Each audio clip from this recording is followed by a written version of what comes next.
நீங்கள் எங்கு இருந்தாலும் சரி, சாய்பாபாவை மனதார நினைத்து சாய்பாபா காயத்ரி மந்திரத்தை 11 முறை அல்லது 33 முறை அல்லது 108 முறை அல்லது 1008 முறை மனதார பாராயணம் செய்தால் சாய்பாபாவின் பரிபூரணமான அருள் உங்களுக்கு நிச்சயம் கிடைக்கும்.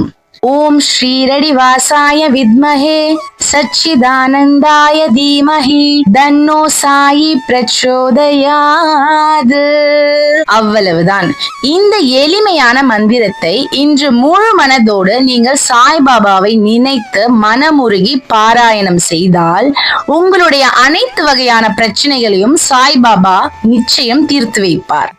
உங்கள் வேண்டுதலையும் நிறைவேற்றுவார். மேலும் இது போன்ற ஆன்மீக செய்திகளுக்கும் தெளிவான பதிவுகளுக்கும் இதிகாச கதைகளுக்கும் எளிமையான ஸ்லோக விளக்கங்களுக்கும் நம்மளுடைய சேனலை மறக்காம சப்ஸ்கிரைப் பண்ணிடுங்க.